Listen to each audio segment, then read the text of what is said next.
Hola, soy Catalina Maldonado y yo les voy a presentar el caso número 1.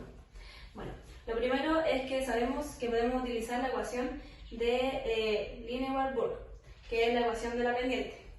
Luego teníamos que ver la tabla que nos daba el enunciado y con esto hacer una tabla nueva. Que para esto teníamos que calcular el 1 partido en el sustrato, el 1 partido en la velocidad inicial, que es sin inhibidor, y luego el 1 partido en la velocidad inicial con inhibidor. Esta sería la tabla nueva que nos quedó. Bueno, lo primero que vamos a hacer es el sin inhibidor, que sería calcular la pendiente, que es y igual a m por x más b. Bueno, la pendiente que elegimos nosotros fue y2 menos y1 partido de x2 menos x1, que los datos son 5,5 menos 5 y 2,5 menos el 4,1. Bueno, esto nos daría 0,5 partido en 1,1, que finalmente haciéndolo nos daría 0,45, que esto sería la pendiente.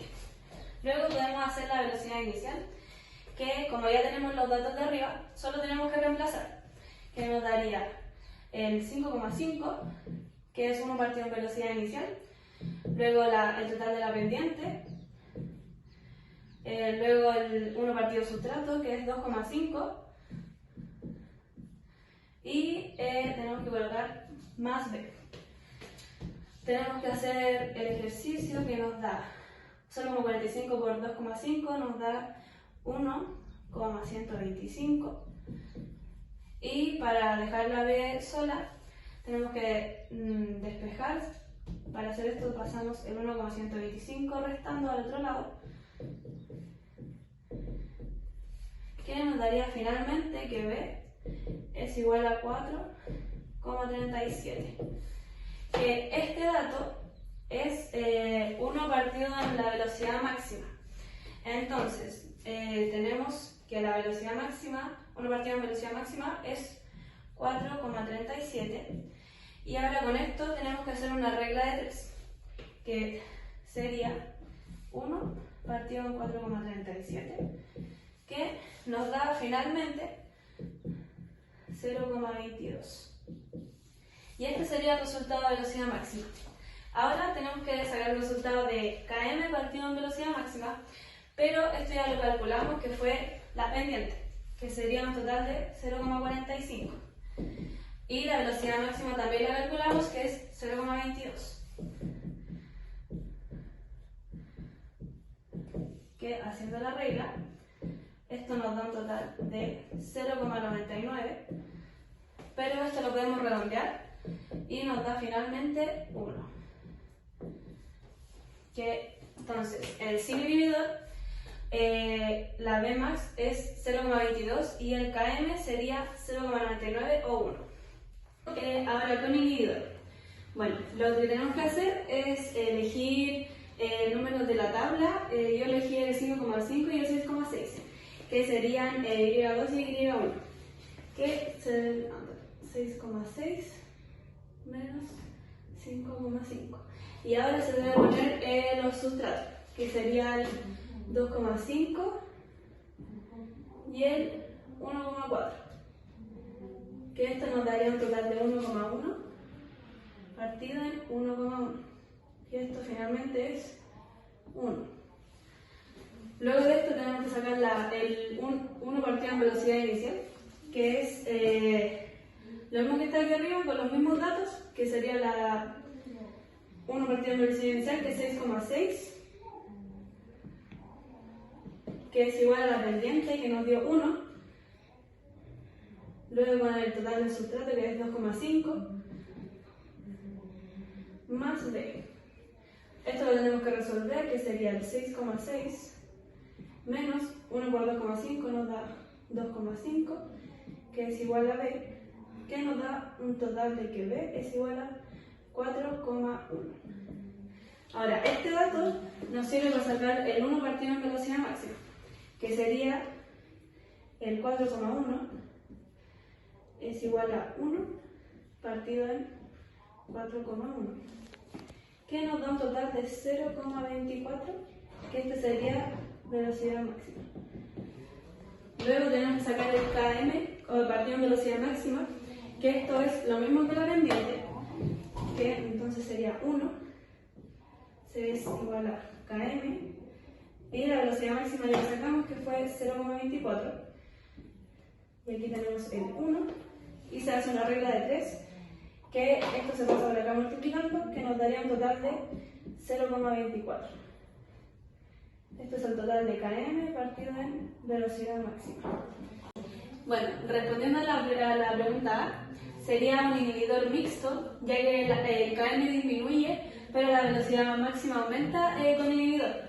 Como se puede ver aquí en la gráfica, que con inhibidor nos dio un 0,24 en KM y nos dio un 0,24 en velocidad máxima. Nos dio más que el sin inhibidor en velocidad máxima. Y respondiendo a la pregunta B, mientras más sustrato, que sería la urea, el KM va a ir disminuyendo, pero en este caso la velocidad máxima iría en aumento. Bueno, la segunda nos pide calcular la concentración de ácido carbónico. Esto se puede calcular con la ecuación de Henderson, que sería el pH es igual al pK más el logaritmo de HCO3 partido en H2CO3. Bueno, aquí tenemos los datos que nos da el caso, y esto tenemos que cambiarlo aquí, que sería el pH, que nos da 7,22. Luego tenemos el pK, que nos da 6,1. Luego el logaritmo, y nos da la concentración de bicarbonato ya, que sería 0,016 molar.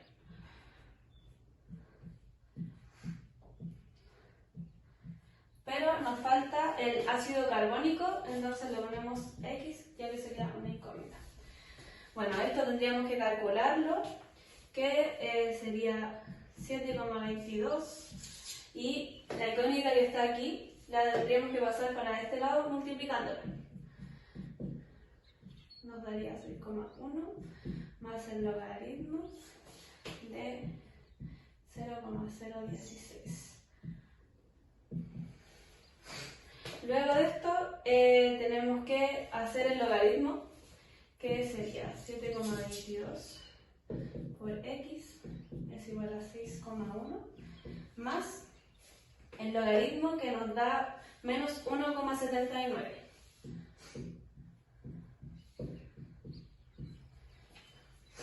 Luego de esto tenemos que calcular la suma, que nos daría 7,22 por X es igual a 4,31. Y ahora, esto que está multiplicando aquí, tenemos que dejar la incógnita sola, entonces el 7,22 pasaría dividiendo.